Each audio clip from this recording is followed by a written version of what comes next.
ஆண்டவரும் அன்பு இரட்சகரமாக இயேசுவி நாமத்தினாலே உங்களை வாழ்த்துகிறோம். கர்த்தருடைய கிருபை உங்களோடு கூட இருக்கட்டும். நாமத்தை மையப்படுத்த கர்த்தர் உதவி செய்வாராக. ஆண்டவராக இருக்கிற தேவன் நாட்டில் கூட நம்மளை ஆசீர்வதிக்கும்படி ஒரு சின்ன வார்த்தையை நடுவில் சொல்லி ஜபிப்பதற்கு நான் வாஞ்சிக்கிறோம். கர்த்தர் கிருபை பாராட்டுவார். இந்த நாட்கள் நாம் எடுத்துக்கொண்ட வேத பகுதிக்கு தலைப்பு பாதை காட்டும் தேவன். ஒரு மனிதனுக்கு பாதையை காட்டுகிற தேவன் என்ற தலைப்பை மையமாக வைத்து ஒரு இடவில் கர்த்தருடைய வார்த்தையை பகிர்ந்து கொள்ள விரும்புகிறோம். அதுக்காக எடுத்துக்கொண்ட வேத பகுதி சங்கீதங்களின் புஸ்தகம் 32ஆம் சங்கீதம் 8ஆம் வசனம். நான் உனக்கு போதித்து நீ நடக்க வேண்டிய வழியை உனக்கு காட்டுவேன், உன்மேல் என் கண்களை வைத்து உனக்கு ஆலோசனை சொல்லுவேன். அந்த வசனத்துடைய முதல் பகுதியில் தான் நான் உனக்கு போதித்து நீ நடக்க வேண்டிய வழியை உனக்கு காட்டுவேன் என்று சொல்லி சங்கீதக்காரன் மூலமாக ஆண்டு சொல்லும் வார்த்தையை கவனிக்க போகிறோம். ஒரு மனிதனுக்கு பாதை மிக மிக மிக அவசியம். எல்லோரும் அநேக பாதைகளில் பயணம் பண்ணி கொண்டிருக்கிறார்கள். அது என்ன பாதை, அது எப்படிப்பட்ட பாதை என்பதெல்லாம் நமக்கு அறிந்த ஒரு காரியங்கள். ஒரு மனிதனுக்கு வழிகாட்டுதல் என்பது மிக மிக அவசியம். அங்கு ஆண்டவர் வழி என்று சொல்லுவது நாம் நடக்கிற வழியை அல்ல, அது வாழ்க்கையினுடைய வழிமுறைகளை சுட்டி காட்டுகிற வார்த்தை. ஒரு மனிதனுடைய வாழ்க்கையில எதை செய்ய வேண்டும், எதை செய்யக்கூடாது, எதை அறிய வேண்டும், எதை அறியக்கூடாது என்பதை குறித்து வாழ்க்கையின் வழிமுறைகளை நமக்கு காட்டுவேன் என்பதை அங்கு வேதம் சுட்டி காட்டுகிறது. வழி என்பது நாம் நடக்கிற வழி அல்ல, மாறாக நம் வாழ்க்கையினுடைய வழிமுறைகளை ஆண்டவரை வலியுறுத்தி சொல்லுகிறதை நமக்கு வேதத்தில் கவனிக்க முடிகிறது. அப்படின்னா ஆண்டவர் ஒரு வழிமுறைகளை ஒரு மனிதனுக்கு வைத்திருக்கிறார். ஒவ்வொரு நாளும், ஒவ்வொரு காலகட்டத்திலும், ஒவ்வொரு நேரத்திலும் நாம் என்ன செய்ய வேண்டும், எதை செய்யக்கூடாது என்பதெல்லாம் ஆண்டவர் ஒரு வழிமுறையை வைத்திருக்கிறார். ஒரு வழியை தேவன் வைத்திருக்கிறார். அந்த வழிமுறைகளை அறிந்து கொண்டு அந்த வழிமுறைகளை செய்யும் போதுதான் ஒரு மனிதனுடைய வாழ்க்கை, அவங்க செய்கிற காரியங்கள், அவங்க செய்கிற தொழில்கள் எல்லாமே ஒரு ஆசீர்வதிக்கப்பட்டு காணப்படும். இன்னைக்கு அநேக நேரங்களில் நாம் தோல்வியை சந்திக்கிறோம் என்றால் ஆண்டவர் ஒரு வழிமுறையை வைத்திருக்கிறார். அந்த வழிமுறையை நாம் அறிந்து கொள்ளாமல், அந்த வழிமுறையை நாம் புரிந்து கொள்ளாமல் நமக்கு தோன்றுகிற நமக்கு வருகிற எண்ணங்கள் படி இல்லை அனுபவத்தின் அடிப்படையிலே நாம் செய்யும் போது நிச்சயமாக தோல்வியிலே சந்தித்து சோல்வியிலே முடிவதற்கு ஏராளமான வாய்ப்புகள் இருக்கிறது. இன்றைக்கு கர்த்தருடைய பிள்ளைகளே, உலகத்துக்கு வேண்டுமானால் அனுபவங்கள் செயல்படலாம், அனுபவங்கள் ஒத்து வரும். ஆனால் ஆவிக்குரிய வாழ்க்கையில அனுபவங்கள் ஒரு நாள் நமக்கு ஒத்து வராது. அனுபவத்தை சார்ந்து செய்யும் போது ஒரு மிகப்பெரிய தோல்வியை சந்திக்க முடியும் என்பதை நம்ம பின்பு கவனிக்க போகிறோம். நாம் கவனிக்கிறது என்ன, ஆண்டவர் நமக்கு பாதை காட்டுகிறார், ஆண்டவர் நமக்கு வழிகாட்டுகிறார். அந்த வழிநடத்தின் அடிப்படையில் தான் நாம் செய்ய வேண்டும். அப்படி செய்யும் போதுதான் நம்முடைய வாழ்க்கை ஒரு ஆசீர்வதிக்கப்பட்ட ஒரு வாழ்க்கையாக, ஒரு வெற்றி பெற்ற ஒரு வாழ்க்கையாக, ஒரு ஜெயமுள்ள வாழ்க்கையாக இந்த பூமியில வாழும்போது நம்ம வாழ முடியும் என்பதற்கு ஆதாரமாக தான் இந்நாட்டில் நம்மோடு கர்த்தர் பேசுவார் என்று நான் விசுவாசிக்கிறேன். கர்த்தருடைய நாமம் மகிமை பெறட்டும். இதிலே 4 தலைப்பை மையமாக வைத்து நாம் கவனிக்க போகிறோம். முதலாவது, ஆண்டவர் பாதை காட்டுகிறவர் தானா என்பதை முதலாவது கவனித்து, அந்த முதலாவது கவனிக்கும் ஆண்டவர் பாதை காட்டுகிறவர் தானா, நாம் செய்வதற்கு முன்பாக நாளை என்ன செய்ய போகிறோம், என்ன செய்ய வேண்டும் என்று ஆண்டவர் பாதை காட்டுகிறார். அந்த பாதை காட்டுகிறது உண்மைதானா, ஆண்டவர் பாதை காட்டுவாரா என்பதை ஆதாரமாக யோவான் எழுதின சுவிசேஷம் 1ஆம் அதிகாரம், யோவான் எழுதின சுவிசேஷம் 1ஆம் அதிகாரத்திலே 29ஆம் வசனத்திலிருந்து எழுதப்பட்டிருக்கிற 34ஆம் வசனம் வரைக்கும் எழுதப்பட்ட அந்த வேத பகுதியை நாம் கவனமாக வாசிக்கும் போது, மறுநாளிலே யோவான் இயேசுவை தன்னிடத்தில் வரக்கண்டு, இதோ உலகத்தின் பாவத்தை சுமந்து தீர்க்கிற தேவ ஆட்டுக்குட்டி, எனக்கு பின் ஒருவர் வருகிறார், அவர் எனக்கு முன்னிருந்தபடியால் அவர் இருந்தபடியால் என்னிலும் மேன்மை உள்ளவர் என்று நான் சொன்னேன். அவர் இவர்தான். நான் இவரை அறியாதிருந்தேன். இவர் இஸ்ரவேலுக்கு வெளிப்படும் பொருட்டாக நான் ஜலத்தினாலே ஞானஸ்நானம் கொடுக்க வந்தேன் என்றார். பின்னும் யோவா சாட்சியாக சொன்னது, ஆவியானவர் புறாவை போல வானத்திலிருந்து இறங்கி இவர் மேல் வர கண்டேன். நானும் இவரை அறியாதிருந்தேன்.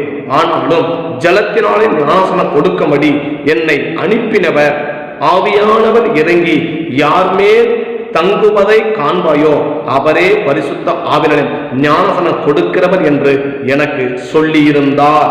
அந்தபடியே நான் கண்டு இவரே தேவனுடைய குமாரன் என்று சாட்சி கொடுக்கிறேன் என்றார். இங்க யோவான் சொல்றது ஒரு பாதை ஆண்டவர் காட்டுகிறார். பிதாவாகிய தேவன் யோவானுக்கு ஒரு வார்த்தை சொல்லியிருக்கிறார். ஆண்டவராகிய இயேசுவை யோவான் பார்த்தது இல்லை. யோவான் ஸ்நானன் கண்டதில்லை. ஆண்டவராகிய இயேசுவுடைய பிறப்புக்கு முன்பாகவே யோவான் ஸ்நானன் பிறந்து விட்டபடினான் ஆண்டவராகிய இயேசுடைய பிறப்பை அவன் அறியாதிருந்தான்.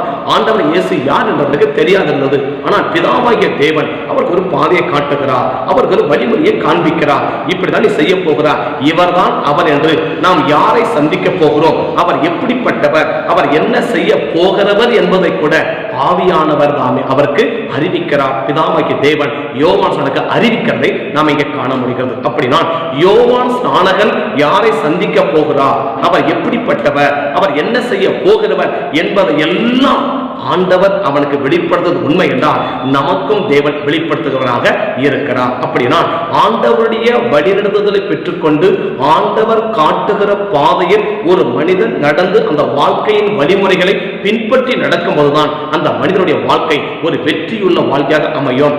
நாளை யாரை சந்திக்க போகிறோம் என்று யோவான் ஸ்நானகனுக்கு ஆண்டவர் அவருக்கு வெளிப்படுத்தியிருந்தார். அவன் சொல்றான், எனக்கு காண்பித்தார், நான் கண்டேன், இவர்தான் அவர் என்பதை நான் இப்பொழுது அறிந்திருக்கிறேன். அப்படின்னா யோவான் ஸ்நானகன் இயேசுவை சந்திப்பதற்கு முன்பாகவே ஆண்டவர் அவனுக்கு அந்த பாதையை காட்டினபடினால் அவன் சரியானபடிக்கு அடையாளம் கண்டு கொள்ள முடிந்தது, சரியானபடி அந்த காரியத்தை அவனால் செய்து கொள்ள முடிந்தது.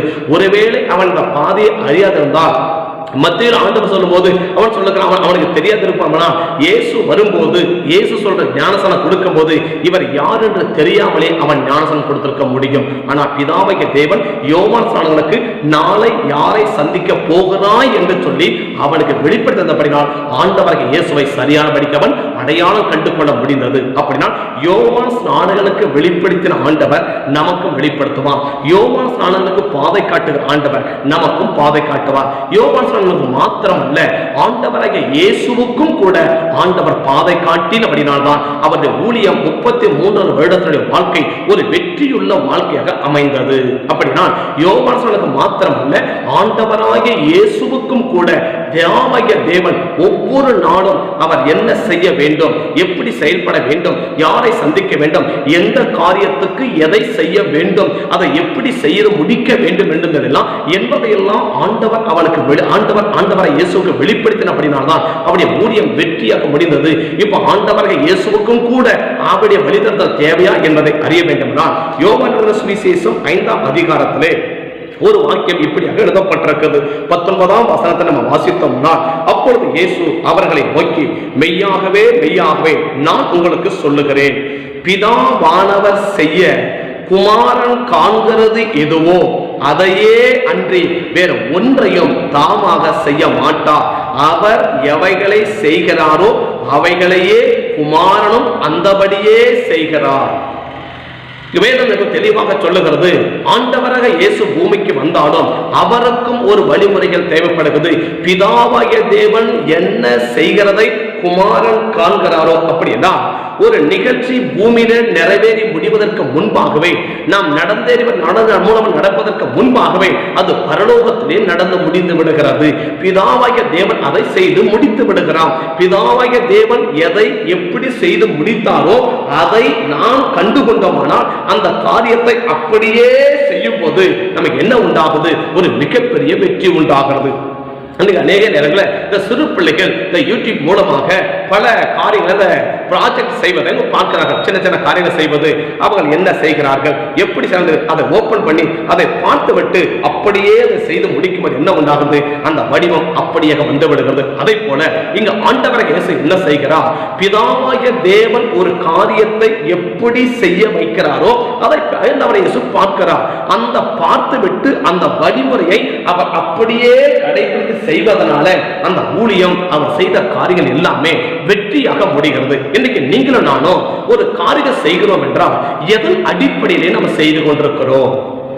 இயேசுவுக்கே பாதை தேவைப்படுது என்றால் நமக்கு பாதையில் காட்டுவதற்கு ஆண்டவர் ஆயத்தமாக இருக்கிறார். யோவான் ஸ்நானகனுக்கு ஆண்டவர் பாதை காட்டினார், ஆண்டவராக இருக்கிற இயேசுவுக்கும் கூட அப்படி என்றால் யோவான் ஸ்நானகனை சற்று மேற்பட்டவர் ஆண்டவராகிய இயேசு. அப்படின்னா அந்த தேவனுடைய ஸ்தானத்தில் இருந்து செயல்படுகிறவருக்கு கூட என்ன தேவைப்படுகிறது, ஒரு வழிநடத்துதல் தேவைப்படுகிறது, ஒரு பாதை அவருக்கு தேவைப்படுகிறது. அந்த பாதை காட்டுகிற பாதையில சரியான பாதையில அவர்கள் பயணம் பண்ணினால்தான் அந்த எந்த பெரிய தேவ மனுஷனாலும் ஒரு வெற்றியுள்ள வாழ்க்கையை வாழ முடியும். ஒரு ரெடிமேட் ஆன ஒரு பிக்சட் ஆன காரியத்தை அங்க ஆண்டவர் இயேசு செய்யாததை நம்ம பார்க்கிறோம். ஒரு பிக்ஸ் பண்ணிவிட்டு இதை இன்றைக்கு செய்வோம், இதை நாளைக்கு செய்வோம், இதை நாள் மறுநாள் செய்வோம் என்றெல்லாம் ஆண்டவர் இயேசு அப்படி செய்யவில்லை. இதை இப்படி செய்தால் போதும், இதை ஏற்கனவே செய்திருக்கிறேன், இதற்கு இந்த வழிமுறை செய்தால் போதும் என்று சொல்லி அனுபவத்தை சார்ந்து கொண்டும் ஆண்டவர் இயேசு செய்யவில்லை என்பதை நான் வேதத்தின் ஆதாரமாக சொல்ல விரும்புகிறேன். என் கண்பான கர்த்தருடைய பிள்ளைகளே, ஒவ்வொரு மனிதனுக்கு ஆண்டவர் பாதையை காட்ட விரும்புகிறார். நான் நடக்க வேண்டிய பாதை ஒன்று உண்டு. ஆவிக்குரிய உலகத்துல ஒவ்வொரு மனிதனுக்கும் ஒவ்வொரு பாதையை கர்த்தர் வைத்திருக்கிறார். உலகத்துல எல்லா நபர்களுக்கும் ஒரே விதமான பாதை. ஆனா ஆவிக்குரிய உலகத்துல ஒவ்வொரு மனிதனுக்கும் ஒவ்வொரு பாதையை ஆண்டவர் வைத்திருக்கிறார். அந்த ஒவ்வொரு பாதையிலும் அந்த மனிதன் பயணம் பண்ணும்போதுதான் அந்த மனிதனுடைய வாழ்க்கை ஒரு ஆசீர்வதிக்கப்பட்ட வாழ்க்கையாக, ஒரு வெற்றியுள்ள வாழ்க்கையாக, ஒரு மென்மையான வாழ்க்கையாக அது இருக்க முடியும் என்பது வேதத்தின் ஆதாரமாக கொண்ட உண்மை. என் கண்பான கர்த்தருடைய பிள்ளைகளே, அந்த வழிமுறைகளை, அந்த பாதையை நாம் கண்டு கொள்ளாமல், அந்த பாதையை நாம் தெரிந்து கொள்ளாமல் நமக்கு தோன்றுகிறபடி செய்யும் போது ஒரு மிகப்பெரிய தோல்வியை ஒரு மனிதன் சந்திக்க முடியும் என்பதை இந்த வேதத்திலே ஆதாரமாக நான் சுட்டிக்காட்ட விரும்புகிறேன். அப்படின்னா எவ்வளவு பெரிய வளர்ந்த தேவ மனிதனுக்கும் கூட தேவனாகிய தேவனுடைய வழிநடத்தல் அவன் காட்டுகிற பாதையில நாம் நடக்கும் போதுதான் அந்த பாதை ஒரு வெற்றியுள்ள பாதையாக அமையும். ஒவ்வொரு மனிதனுக்கும் சங்கீதம் அதான் சொல்லுகிறான், நீ நடக்க வேண்டிய வழியை உனக்கு காட்டுவேன். அப்படின்னா நீ நடப்பதற்கென்று ஒரு பாதை இருக்குது, நீ செய்வதற்கென்று ஒரு காரியம் இருக்குது. நீ எதை செய்ய வேண்டுமோ அதை தான் நாம் செய்ய வேண்டும். நீங்கள் எதை செய்ய வேண்டுமோ அதை தான் நீங்கள் செய்ய வேண்டும். நான் எதை செய்ய வேண்டுமோ அதை தான் நான் செய்ய வேண்டும். நம்ம ஒவ்வொருவருக்கும் ஒரே பாதை அல்ல. ஒவ்வொரு நபர்களுக்கும் ஆண்டவர் ஒவ்வொரு பாதையை வைத்திருக்கிறார். உலகத்துக்கு ஒரே பாதை, ஆனா கர்த்தருடைய பிள்ளைகளுக்கு ஒரே பாதை அல்ல, ஒரே வழிமுறைகள் அல்ல. ஒவ்வொருவருக்கும் ஒரு பாதையை வைத்திருக்கிறார். ஒவ்வொருவரும் அந்த பாதையில ஓடினால்தான் அவன் மிகப்பெரிய வெற்றியை சந்திக்க முடியும். சங்கீதத்தில் சொல்றான், உலகத்தில் ஓட்டம் வேகமாய் ஓடினால் பரிசை பெற்றுவிடலாம். ஆனா நமக்கு வேதம் சொல்றது, நீங்க வேகமாய் ஓடுவதில்ல, ஒவ்வொருவனும் தனக்கு நியமிக்கப்பட்ட பாதையிலே பொறுமையோடு கூட ஓடி என்று சொல்லி அங்கே நாம் எபிரேய ஆக்கியோன் எழுதுகிறதை நம்ம காண முடிகிறது. பொறுமையோடு கூட ஓட வேண்டும் என்றால் நிதானமாய் ஓடுவது அல்ல, நிதானித்து ஓடுவது. பொறுமையா என்று சொல்லும் போது நிதானமாக ரொம்ப ஸ்லோவா ஓடுறது அல்ல, அர்த்தம் அல்ல. நிதானித்து என்ன செய்ய வேண்டும்? ஒவ்வொரு வழியிலும் நிதானித்து, சரிதானா இது சரிதானா இது சரிதானா இது சரிதானா என்று சொல்லி நிதானித்து நிதானித்து நிதானித்து நிதானித்து நான் ஒவ்வொரு அடியும் எடுத்து வைக்கும் போது அந்த பாதை என்னவாக முடியும்? ஒரு வெற்றியுள்ள பாதையாக முடியும். ஒரு அடி எடுத்து வைக்கும் போதும், ஒரு காரியத்தை செய்யும் போதும், ஆண்டவரே இது சரிதானா, இதனுடைய பார்வைக்கு சரிதானா என்று சொல்லி தேவ சமூகத்தில் நிதானித்து நிதானித்து நிதானித்து நிதானித்து ஒரு மனிதனை செய்து முடிக்கும் போதுதான் அவன் சரியான பாதையிலே அவன் பயணம் பண்ண முடியும். இது அவசரப்பட்டு ஓட முடியாது, நிதானத்தை இழந்து ஓட முடியாது, டென்ஷன் ஆயிரமா ஓடிட முடியாது. அப்படி ஓடும்போது நம்ம பாதையை மாற்றிக் கொள்வதற்கு ஏராளமான வாய்ப்புகள் இருக்குது. அவர்களுக்கு ஒரு பாதை, எனக்கு ஒரு பாதை, என்னுடைய பாதையில இன்னொரு நபர் பயணம் பண்ணினாலும் அந்த பாதை அவளுக்கு தோல்வியாக முடிந்து விடும். மற்றவருடைய பாதையில நான் பயணம் பண்ணினாலும் என்னுடைய வாழ்க்கையை தோல்வியாக முடிந்துவிடும். நாம் ஒவ்வொருவருக்கும் ஆண்டவர் ஒவ்வொரு பாதையை வைத்திருக்கிறார். அந்த பாதையில் நாம் பயணம் பண்ணினால்தான் நிச்சயமாக ஆவிக்குரிய வாழ்க்கை, நம்முடைய சமுதாய வாழ்க்கைகள் ஒரு வெற்றியுள்ள வாழ்க்கை அமையும் என்பது இந்த வேதத்தின் ஆதாரமனை. அதனால சங்கீதக்காரன் சொல்றான், நீ நடக்க வேண்டிய வழியை அவர் உனக்கு காட்டுவார். அப்படின்னா நாம் ஒவ்வொருவரும் நடக்க வேண்டிய பாதை உண்டு. அந்த பாதையை ஆண்டவர் காண்பிக்கிறார். காண்பிக்கிறாரா என்றால் நாம் வாசித்தோம், யோவான் ஸ்நானனுக்கு அந்த பாதையை காண்பித்தார். ஆண்டவர் இயேசுவுக்கு அந்த பாதையை காண்பிக்கிறார். அந்த பாதையில செயல்படும் போதுதான் அந்த வாழ்க்கை எப்படி முடிகிறதா? ஒரு வெற்றியுள்ள வாழ்க்கையாக முடிகிறது. அனுபவத்தை சார்ந்து நாம் செயல்பட முடியாது. ஆண்டவராக இருக்கிற இயேசுவாய் இருந்தாலும் கூட அனுபவத்தை சார்ந்து ஏற்கனவே இதை செய்து இருக்கிறோமே, அதன்படியே இதை செய்து விடுவோம் என்று சொல்லி அதை செய்து அதில் சாதனையை பெற்றுவிட முடியாது, அதில் வெற்றியை பெற்றுவிட முடியாது.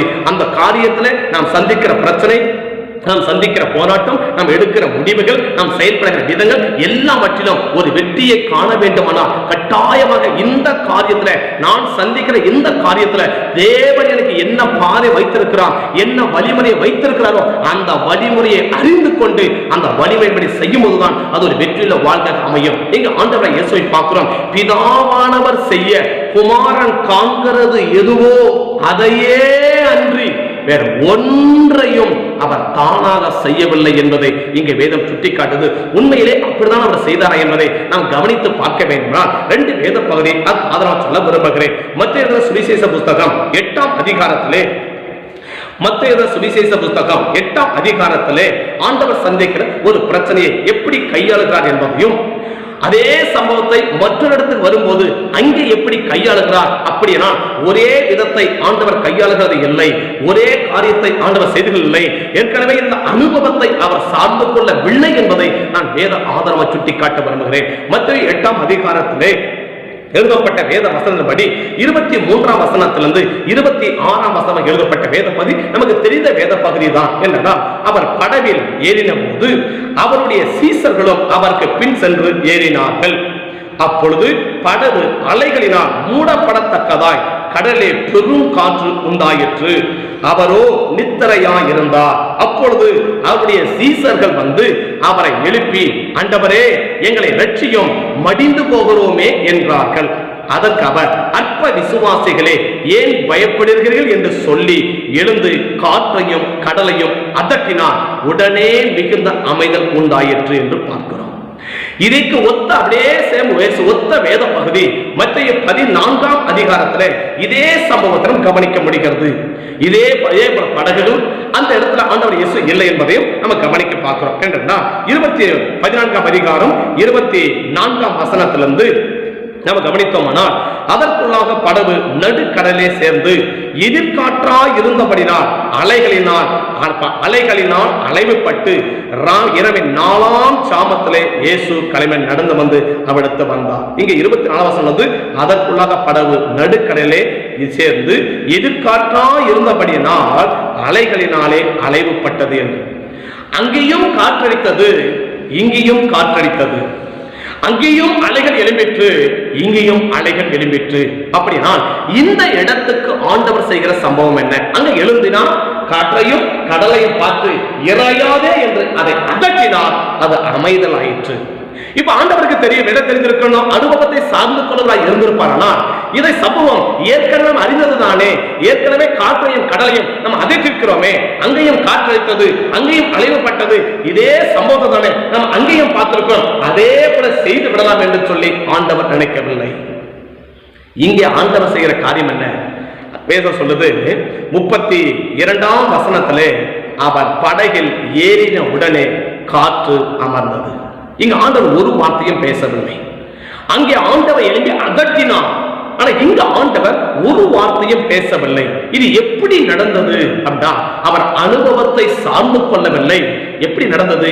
தேவனுடைய வழி, பிதாவானவர் செய்ய குமாரன் காண்கிறது எதுவோ அப்படின்னா, அங்கே பிதாவாகிய தேவன் இயேசு என்ன செய்து காண்பித்திருப்பார்? இந்த காற்றையும் இந்த கடலையும் அடக்குவதற்கு நீ எழும்பி அதட்ட வேண்டும் என்று அவர் காட்டியிருக்கிறார்.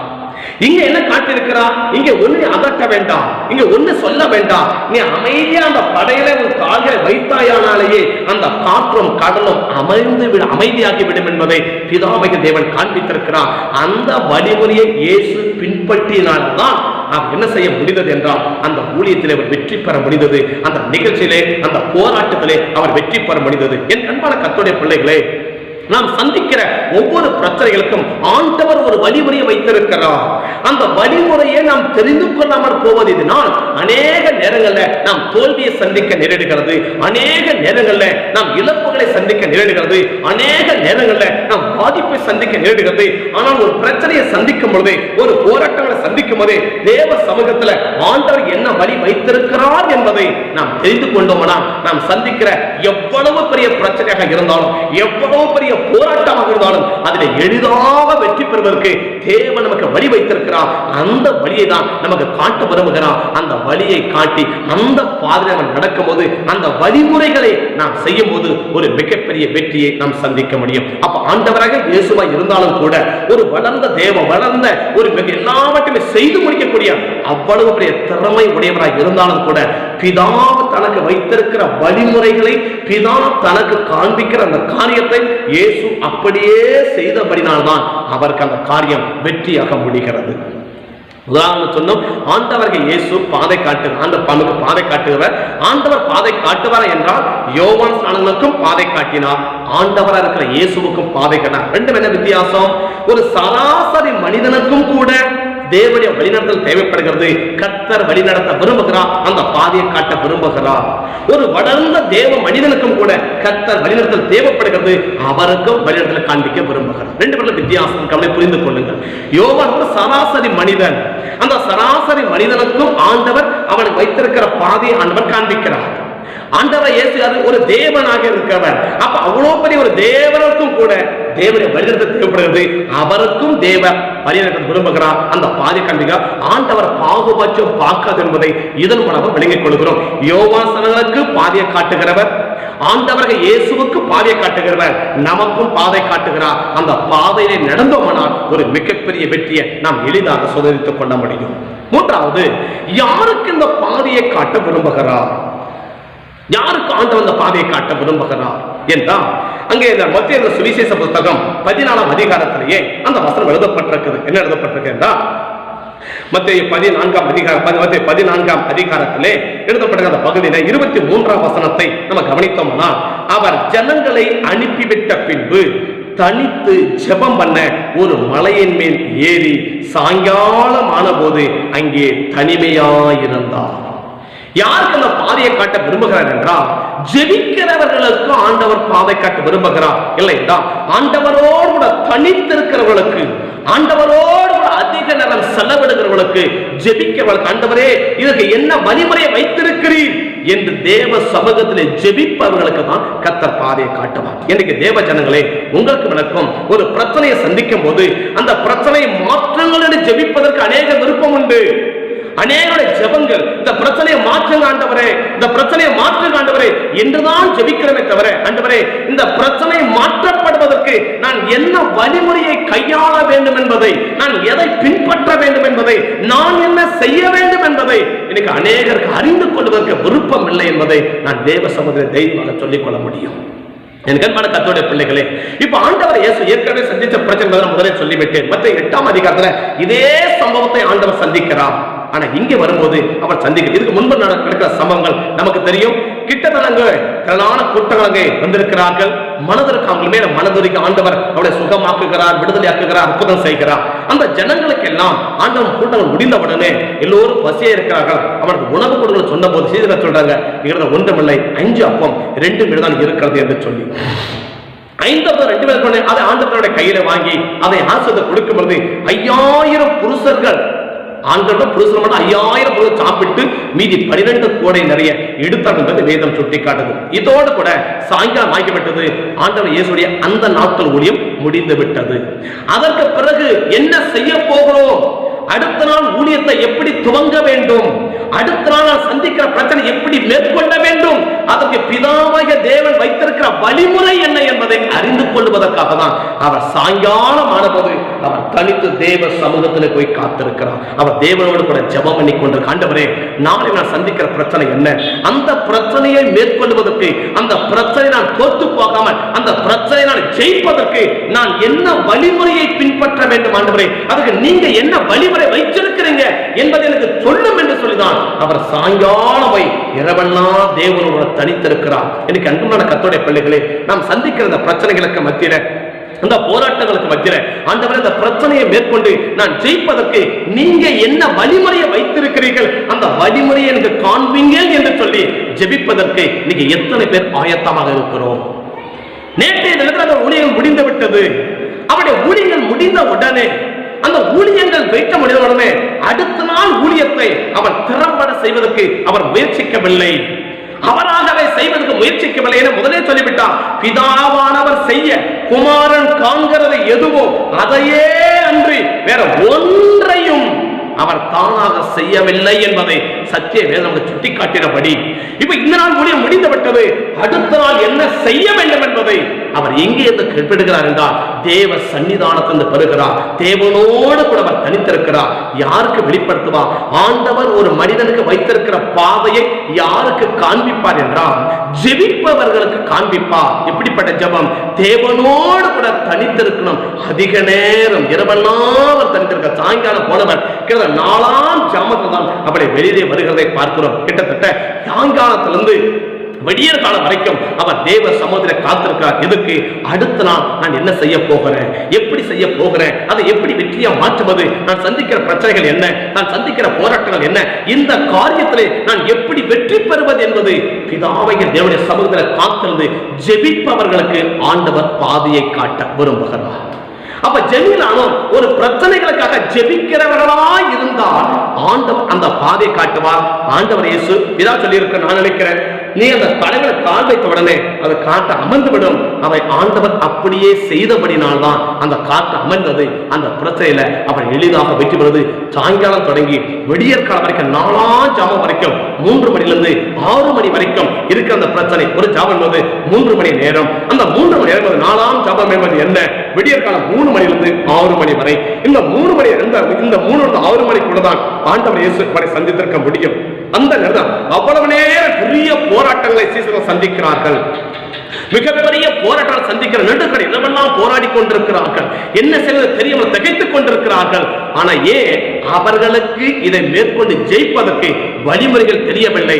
ஆனால் இயேசுக்கு வழிமுறை தெரிந்த நிமித்தமாக நேரான வழியில வருகிறார். அந்த படகளை காலை வைத்த உடனே, அந்த படகள் ஏறின உடனே அந்த காற்றும் கடலும் அமர்ந்தது என்று சொல்லி சத்திய வேதத்தில் நமக்கு பதிவு செய்யப்பட்டிருக்கிறது. என் கண்பான கர்த்தருடைய பிள்ளைகளே, இன்னைக்கு நீங்களும் நானும் கூட ஒரு பிரச்சனைகளுக்கு கர்த்தர் ஒரு வழிமுறையை வைத்திருக்கிறார். அந்த வழிமுறைக்காக நாம் ஜெபித்தால் மாத்திரமே கர்த்தர் நமக்கு காண்பிப்பாரே தவிர, ஜெபிக்காத இருக்கிற போது ஆண்டவர் வாலியன்றாக தானாகவே வந்து அந்த காரியத்தில் உங்களுக்கு ஈடுபட்டு இதை செய்யுங்கள் என்று ஆண்டவர் தானாக தன்னிச்சையாக ஒரு மனிதனுக்கு சொல்லுவது இல்லை என்பதை நாம் வேதத்தின் ஆதாரத்தில் நாம் காண முடிகிறது. அப்படின்னா யாருக்கான வெளிப்படுத்துவார் என்றால், ஜெபிப்பவர்களுக்கு ஆண்டவர் அந்த காரியத்தை வெளிப்படுத்துகிறார். ஜெபிக்காத இருப்போமானால் நிச்சயமாக தேவன் நமக்கு வைத்திருக்க பாதையை ஆண்டவர் காட்ட மாட்டார். இரண்டாவது, யாருக்கு ஆண்டவர் அந்த காரியத்தை காண்பிக்கிறார் என்றால், ஜெபிக்க மாத்திரம் போதாது, ஜெபிக்க வழிமுறைகளை பெற்றுக்கொண்டோம், அந்த வழிமுறைகளை அப்படியே செய்கிறோமா? இரண்டாவது, யாருக்கு அதை காண்பிக்க விரும்புகிறார் என்றால், ஆண்டவர் காண்பிக்கிற வழிமுறையை கேட்டு அறிந்து கொண்டு அதை அப்படியே செய்கிறவர்களுக்கு தான் அதை காண்பிப்பாரே தவிர, மற்றபடிக்கு நான் கேட்டு நான் செய்யாமல் போய்விட்டேன் என்று சொன்னால் நிச்சயமாக தேவன் அதை காண்பிக்க மாட்டார். அதற்கு ஆதரவு எடுத்துக்கொண்ட வேத பகுதி யாத்திராகமத்தின் புஸ்தகம் 14ஆம் அதிகாரத்திலே இஸ்ரவேல் ஜனங்கள் எகிப்தை விட்டு வெளியில வருகிறார்கள். அப்படி வந்திருக்கும் பொழுது அவங்க சுக்கோத்தை தாண்டி அவங்க செங்கடல் நேரம் வரும் பொழுது முன்னாடி செங்கடல் இருக்கிறது, பின்னாடி பார்வோன் சேனை அவனை துரத்தி வருகிறதை பார்க்கிறோம். அப்படி துரத்தி ஜனங்கள் எல்லாம் பயப்படுகிறார்கள். என்ன செய்து திகைத்து போய் நிற்கிறார்கள். அப்பொழுது அங்க வேத பகுதி 15ஆம் வசனம் 16ஆம் வசனம் கவனிக்கும் பொழுது, அப்பொழுது கர்த்தர் மோசேயை நோக்கி, நீ என்னிடத்தில் முறையிடுகிறது என்ன? இப்ப ஒருவேளை அங்க என்ன செய்திருக்குது? மோசே ஆண்டவருக்கு முறையிட்ட, ஆண்டவரே நாங்கள் என்ன செய்வது, நாங்கள் என்ன செய்வது புரியவில்லை ஆண்டவரே. முன்னாடி செங்கடல் இருக்கிறது, பின்னாடி பார்வன் துரத்துகிறார், ஒரு பக்கம் ராணுவ தளவாடங்கள் இருக்கிறது, ஒரு பக்கம் மிகப்பெரிய விக்கிரகம் போட்டுறது, எல்லாமே ஒரு அடைக்கப்பட்ட பகுதியாக இருக்கிறது. நாங்கள் தப்பிப்போம் என்ற நம்பிக்கையை இல்லாமல் இருக்கிறோம். எங்கள் என்ன செய்வது என்று சொல்லி அவனுக்கு புரியவில்லை, அவனுக்கு தெரியவில்லை.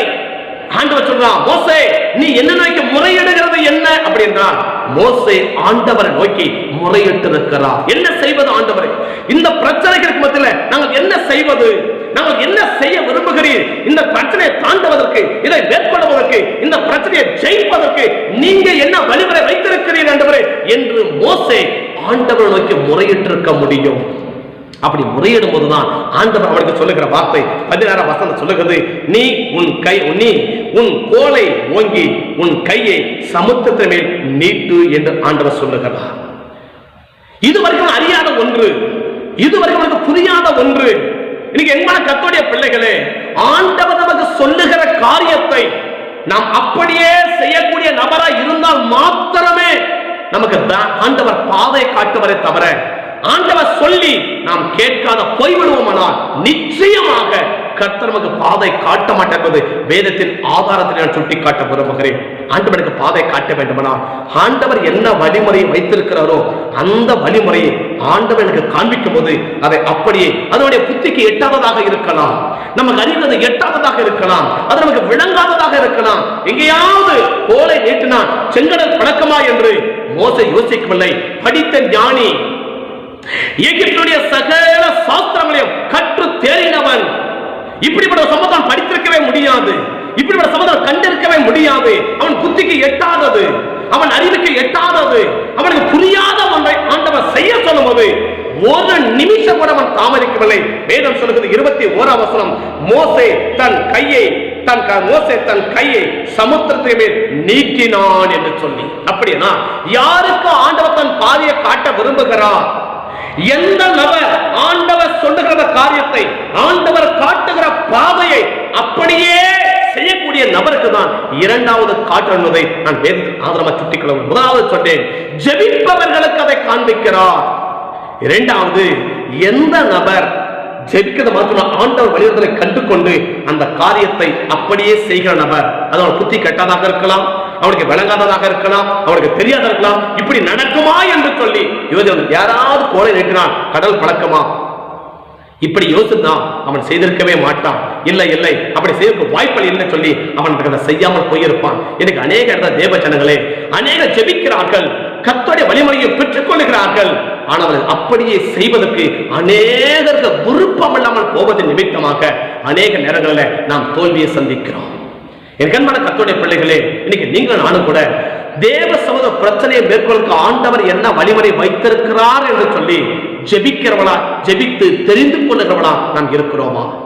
இரண்டாவது, அப்படி ஜெபித்து தெரிந்து கொள்ள விரும்புகிற போது ஆண்டவர் நமக்கு காண்பிக்கிற அந்த காரியத்தை, ஆண்டவர் நமக்கு சொல்லுகிற அந்த காரியத்தை அப்படியே செய்வதற்கு நாம் முயற்சிப்பட்டவளா, அர்ப்பணிக்கப்பட்டவளா இருக்கிறோமா? இந்த ரெண்டு காரியத்தையும் செய்கிறவளுக்கு தான் கர்த்தர் தனது வழிமுறையை காட்டுவார். மோசேயுடைய 40 வருட ஊழியத்துல அவன் தோல்வியை சந்திக்கவே இல்லை.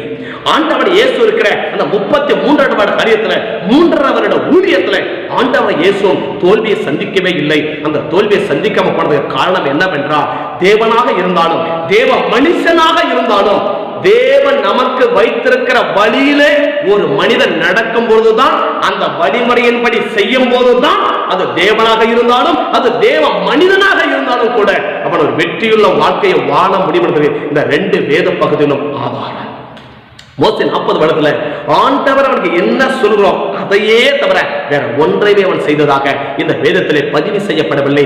ஆண்டவர் என்ன சொல்கிறோம் அதையே செய்வான், அப்படியே செய்வான், அப்படியே செய்வான். அப்படி செய்யும் போது 40 வருட ஊழியத்துல ஒரு மிகப்பெரிய வெற்றியை அவர் சந்திக்க முடியுது. யாருக்கு முதல் 4வது, யாருக்கு இதை ஆண்டவர் காண்பிக்க மாட்டார்? தேவ சமூகத்துல கேட்காதவனுக்கும் கேட்டதை செய்யாதவனுக்கும் கர்த்தர் காண்பிக்க மாட்டான். நீ கேட்காத நபராய் இருப்பாயானால், ஒரு காரியத்தை சந்திக்கும் போது, ஒரு பிரச்சனையை சந்திக்கும் போது, ஒரு தீர்மானம் எடுக்கும் போது, ஒரு முடிவு செய்யும் போது, நாளை ஒரு கருத்தை செய்ய போகிறாய். அது குடும்ப சம்பந்தமான காரியமா இருக்கலாம், திருமண சம்பந்தமான காரியமா இருக்கலாம், தொழில் சம்பந்தமான காரியமா இருக்கலாம், பிள்ளைகளுடைய படிப்பு சம்பந்தமான காரியமா இருக்கலாம்.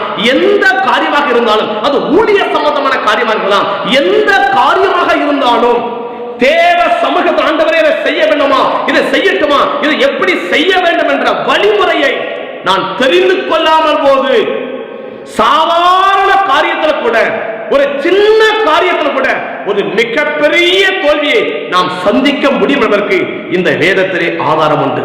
அதற்கு ஆதாரமாக யோசுவாவின் புஸ்தகம்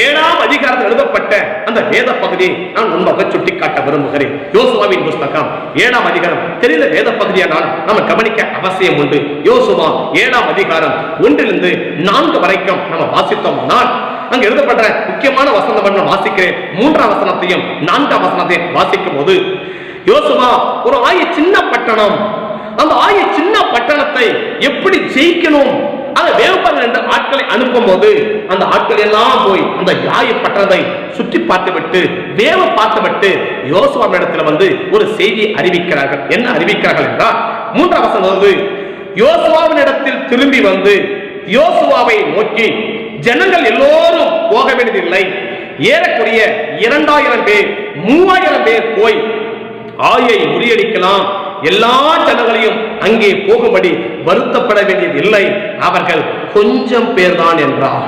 அப்படின்னா சந்திக்க போகிற பிரச்சனை மிகப்பெரிய பிரச்சனைகள் அல்ல, இதுக்கு ஏராளமான கூட்டம் தேவையில்லை.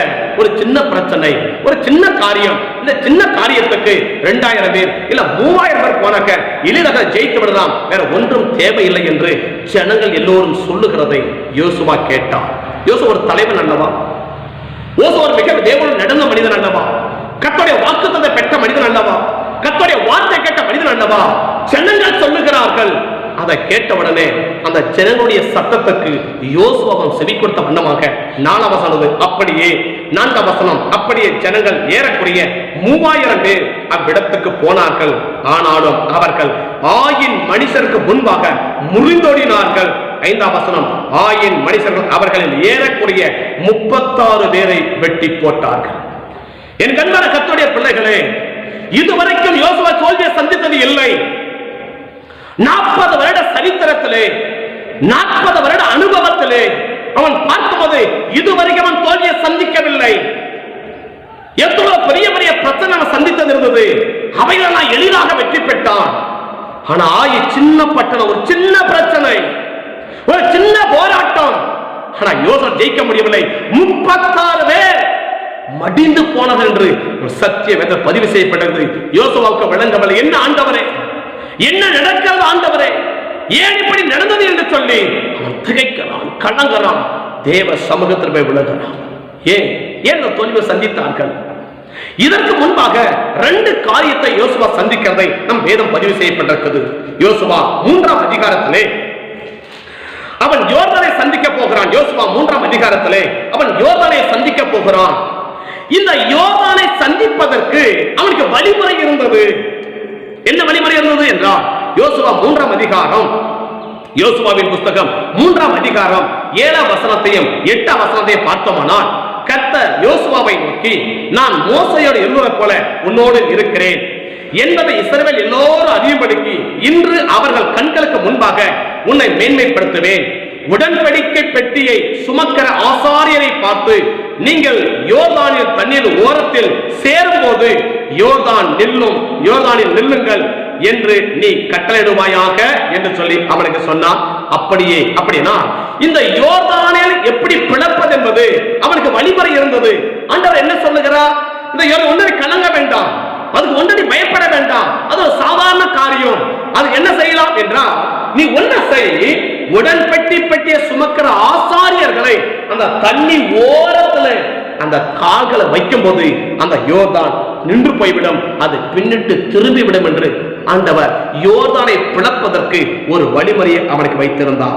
அந்த பாதையை அவன் அப்படியே செய்யும் போது யோர்தான் பின்னிட்டு திரும்பினது என்று சொல்லி இங்கே சத்திய வேதத்துல நம்ம வாசிக்கிறோம். 14, 15, 16 வசனங்களை வாசிக்கும் போது அவைகள் எழுதப்பட்டிருக்கிறது.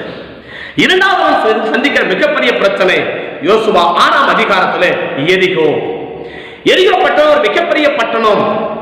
எரிகோ அந்த அலங்கத்துக்கு மேல வீடு கட்டி தங்கக்கூடிய அளவிற்கு ஒரு ஸ்ட்ராங்கான சுவர். அதுக்கு மேல வீடு கட்ட முடியும், அது வீடு கட்டி குடியிருக்க முடியும், சுகமாய் தங்கியிருக்க முடியும், அந்த அளவுக்கு ஒரு ஸ்ட்ராங்கான சுவர். இதை உடைப்பதற்கும் ஆண்டவர் வழிமுறையை வைத்திருந்தார். என்ன வழிமுறை இருந்தது? 6 நாள் சுற்றி வாருங்கள், ஒண்ணு பேச வேண்டாம். 7ஆம் நாள் 6 முறை சுற்றிவிட்டு 7ஆம் நாள் சுற்றும் போது நீங்கள் ஆர்ப்பரியுங்கள், அப்பொழுது அலங்கம் இடிந்து விழும் என்று யோசுவா 6ஆம் அதிகாரம் 1ஆம் வசனத்திலிருந்து 5ஆம் வசனம் வரைக்கும் எழுதப்பட்டிருக்க அந்த வேத பகுதி. அவர்கள் அப்படியே செய்யும் போது அலங்கம் இடிந்து விடுவது என்று 20, 21, 22 வசனத்தை யோசுவா 6ஆம் அதிகாரத்தில் 20, 21, 22 வசனங்களை பதிவு செய்யப்பட்டிருக்கிறது. எரிகோவை இடிப்பதற்கு யோசுவாவுக்கு வழிமுறை இருந்தது. அதை ஆண்டவர் வைத்திருந்தார். இப்படிதான் இடிக்க முடியும். யோர்தானை பிளப்பதற்கு ஆண்டவர் வழிமுறை வைத்திருந்தார். இப்படிதான் பிளந்து போக பண்ண முடியும். ஆனா ஆயை முறியடிப்பதற்கு எந்த விதமான வழிமுறைகளையும் அவனுக்கு இல்லை. ஏற்கனவே 2 பிரச்சனை ஜெயித்து விட்டோமே, அந்த அனுபவத்தை யோசுவா சார்ந்து கொண்டார். ஏற்கனவே பெற்ற வெற்றிகள் அவனை உற்சாகப்படுத்தினது, அவனை உணர்ச்சி வசப்படுத்தினது. ஜனங்களுக்கு ஆதரவாக இருக்கிறார்கள். அதிநிமித்தமா இந்த பிரச்சனைகளுக்கு ஆண்டவர் என்ன வழிமுறை வைத்திருக்கிறார் என்பதை அவன் அறியாமல் போய்விட்டான். ஒருவேளை ஆய சந்திப்பதற்கு முன்பாக அவன் தேவ சமூகத்தில் போய் ஆண்டவர் என்ன செய்ய வேண்டும் என்று கேட்டிருந்தார். ஆகான் அந்த காரியத்தை அவன் இச்சித்து எடுத்ததை ஆண்டவனுக்கு சொல்லி இருப்பார். அவன் ஆரம்பத்திலேயே அவனுடைய காரியம் சுத்திகரித்து விட்டு அந்த பட்டணத்தில் போயிருப்பான் என்று சொன்னான். ஒரு மிகப்பெரிய வெற்றியை சொந்தரிப்பான். 36 பேரை அவன் பலி கொடுத்துருவதற்கு அவசியம் இல்லாமல் போயிருக்கான். என் கண்பான கர்த்தருடைய பிள்ளைகளே, இன்னைக்கு நீங்களும் நானும் கூட ஜெபித்து தேவ சமூகத்தில் காத்திருந்து பல வெற்றிகளை பெற்றிருக்கிறோம். ஆனா சின்ன சின்ன பிரச்சனை வரும்போது அசால்ட்டாக இருக்கிறோம். So careless. இன்னைக்கு கேர்லெஸ் இருக்கிறது பெரிய நினைக்கிறோம் ஒரு மிகப்பெரிய ஆபத்து என்பதை ஆவிக்குரிய வட்டாரங்கள் புரிந்து கொள்ள வேண்டும். ஒரு சாதாரணமாக எடுத்துக் கொள்ளுகிறார். சின்ன பிரச்சனை தானே, இதுதானே இதுதானே இதை பார்த்துக்கலாம், இதுதானே செய்து கொள்ளலாம், இதை பண்ணிவிடலாம் என்று சொல்லி நீ சாதாரண எண்ணி விடாதே, மிகப்பெரிய தோல்வியை சந்தித்து விடுவாய் என்பது இங்க வேதத்தின் ஆதாரம். 40 வருட அனுபவத்தில் நம்ம தோல்வியை பார்த்ததே இல்லை. யோசுவா முதல் முறையாக அவன் தலைமையில் தோல்வியை சந்திக்கும் போது எனக்கு விளங்கவில்லை. தேவ சமூகம் அழுது விழுகிறான். ஆண்டவரே, ஆண்டவர் அப்போது காட்டுகிறார் அவனுடைய தவறுகளை காண்பித்து விட்டு இப்பொழுது யுத்தத்து போக இந்த ஆண்டவர் சொல்லிவிடவில்லை. ஆகன் அழித்து விட்டார்கள், கண்டுபிடித்தார்கள், ஆகன் அழித்து விட்டார், தவறை ஒழித்து விட்டார்கள், ஒரு சுத்திகரிப்பு நடந்து விட்டது, சரி இப்ப யுத்தத்துக்கு போங்கள் என்று ஆண்டவர் உடனே சொல்லிவிடவில்லை. ஆயை முறியடிப்பதற்கு ஆண்டவர் ஒரு வழிமுறையை வைத்திருக்கிறார். என்ன வைத்திருக்கிறார்? முதல்வரை சொல்லுகிறார், பதிவினை ஜெபத்தை செய், மறைந்திருந்து ஜெபிக்கிற ஜெபத்தை நீ செய், பதிவினை ஜெபத்தை செய்.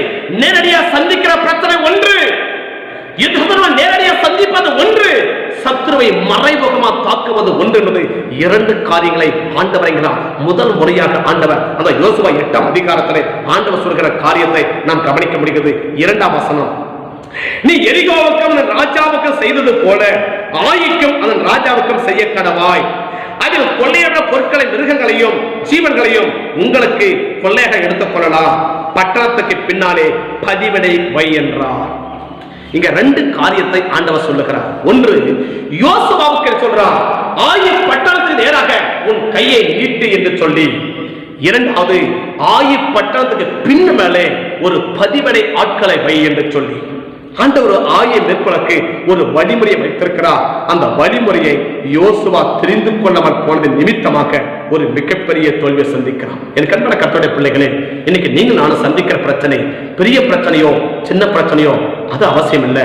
அந்த பிரச்சனையை மேற்கொள்வதற்கு, அந்த பிரச்சனையை ஜெயிப்பதற்கு, அந்த போராட்டத்தை ஜெயிப்பதற்கு, அந்த எதிர்ப்பை ஜெயிப்பதற்கு ஆண்டவர் ஒரு வழிமுறையை வைத்திருக்கிறார். ஆண்டவர் ஒரு பாதையை வைத்திருக்கிறார். அந்த பாதையை இன்னைக்கு கண்டு கொண்டிருக்கிறோமா? யோசுவாவுக்கு யோர்தானை மேற்கொள்ள ஜெயிப்பதற்கு அவனுக்கு பாதை தெரிந்திருந்தது. எரிகோவை ஜெயிப்பதற்கு அவனுக்கு பாதை தெரிந்திருந்தது. ஆனா ஆயை ஜெயிப்பதற்கு அவனுக்கு பாதை தெரியாமல் போனது நிமித்தமாக, அந்த வழிமுறை தெரியாமல் போனது நிமித்தமாக ஒரு மிகப்பெரிய தோல்வி அவன் சந்திக்கிறான்.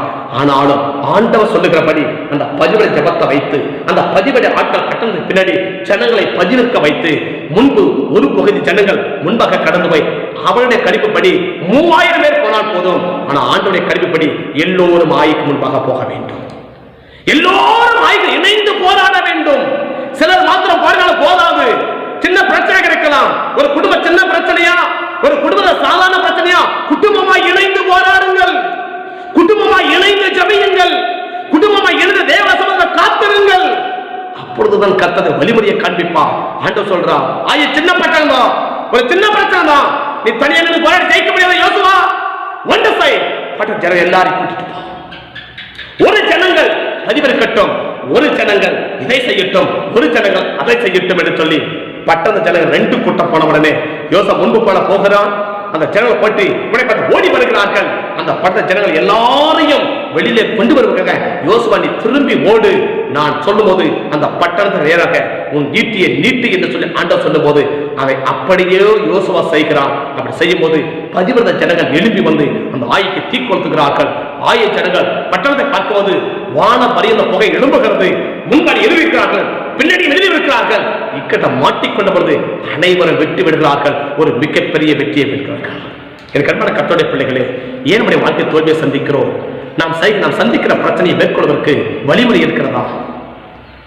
வழிமுறை இருக்கிறதா? கர்த்தர் ஒவ்வொன்றுக்கும் ஒரு வழிமுறையை வைத்திருக்கிறார். செங்கடலை பிளப்பதற்கு யோசுவா கையை நீட்டு, கோலை எடுத்து நீட்டு.